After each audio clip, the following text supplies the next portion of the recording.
get ready with me to go and do some streaming on YouTube. I'm going to be playing probably Lord of the Rings or the Batman games. Either of those two, or if Elliot decides to join me, we are probably going to play some form of Roblox game. But we will wait and see. Excuse how red my face is, by the way. I have a fever. I have a kidney infection, so I have a very strong fever at the moment, which even with paracetamol, it's just under 38. But I thought I would tell you all the story about how my high school bully got me diagnosed with ehlers-danlos syndrome and destroyed my chances of joining the military. One sec. I was in Army Cadets from ages 11 to 16.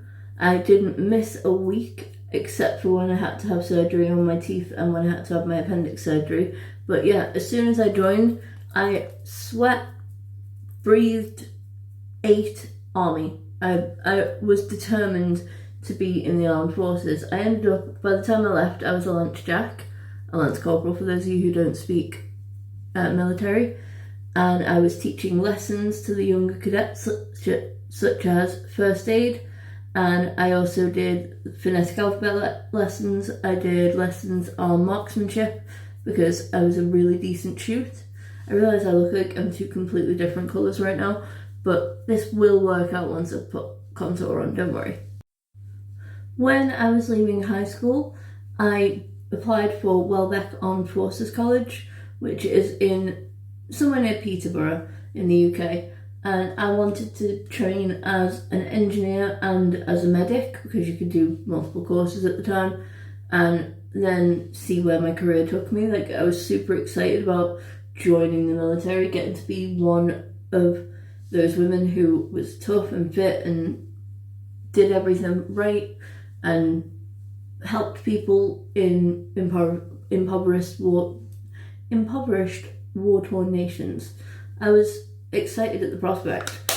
Like, I always taught first aid. I loved the idea of becoming a medic for the military because they need it.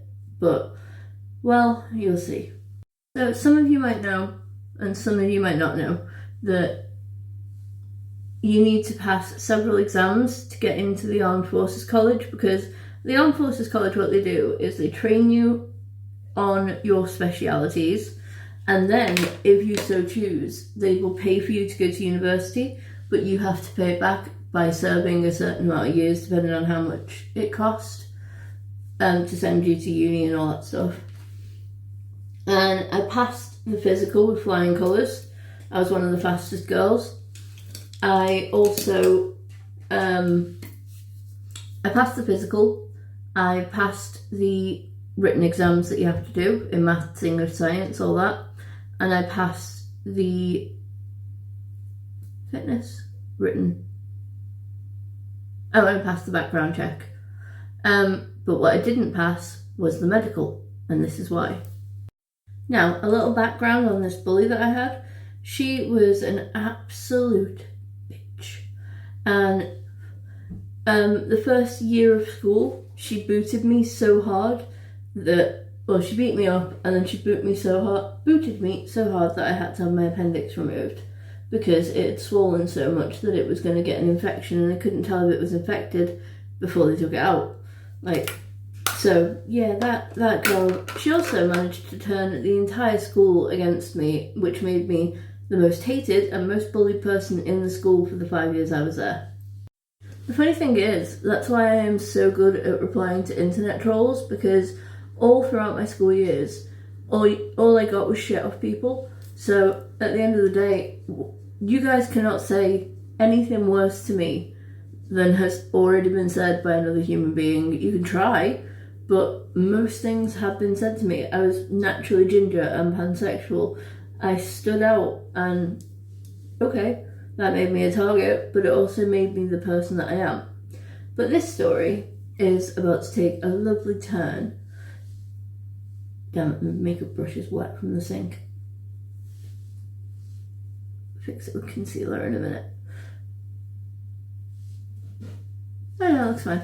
Anyway, so we were waiting outside a classroom at the top of a flight of stairs. We had this weird little classroom that it had a gap and then a flight of stairs. It's the only upstairs part of that building, but yeah, I think it was an art class. I can't remember because I didn't get to attend that one. Because me and my friends are sat at the top of those stairs, just eating our lunch, you know, chatting away, and suddenly this girl comes along, who we will call L. The letter L. We will call her L.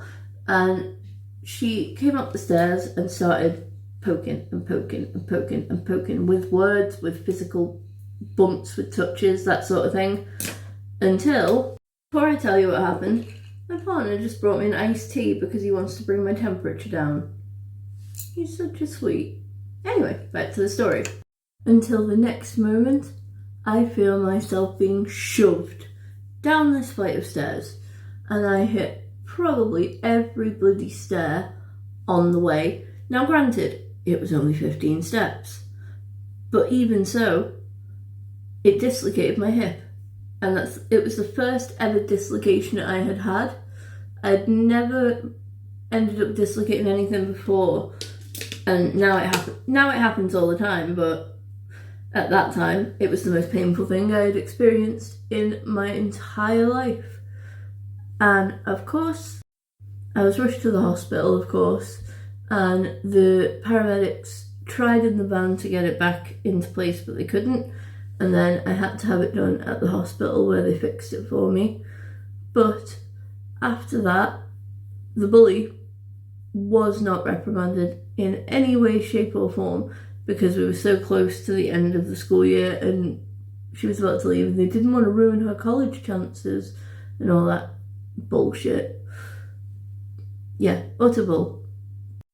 The weird thing is, I could actually walk on the leg at the time. Like, after it happened, I was walking around the hospital room and they were like, you really shouldn't be walking or, you know, able to walk in this position.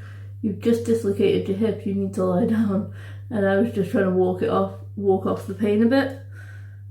But yeah, nowadays, if something pops out, I do not go to the hospital unless I genuinely cannot fix it, or if my partner can't fix it for me. So like, a hip is a two-person job, usually. This morning I had it pop out and I popped it back in. But anyway, the thing was, when I was walking around, all I could hear every time I took a step, when my right leg hit the floor, my hip would click. And so I mentioned that to the medical person when I had my medical exam. So I went for a specialist medical exam, which was with a private clinic because it had to be done ASAP. The military paid for this, which was very nice of them. But basically it came back that I have ehlers danlos type 3. Because of how lax my muscles in my hips and knees and, well, basically everywhere, but the dangerous ones for walking are, you know, your hips, knees, ankles. I had rolled my ankle so many times in my life and just didn't question it. And then, yeah. But when they told me I had EDS type 3, they said, we're sorry, because this was caught so late. There is nothing we can do to reverse any damage you've done to your ligaments from stretching. And you're going to be in a wheelchair in 3 years. So yeah, that is the story about how my bully got me diagnosed earlier than I would have been with my medical condition. And the thing is, if I'd have found out during the military, I'd have owed them a lot of money for the education they provide. So it was a cloud with a silver lining. But I got my revenge on her one day, and I will tell you all that story another time. For now, I'm putting lipstick on, and I'm done. There we go, all done. I hope you enjoyed the story. Bye guys!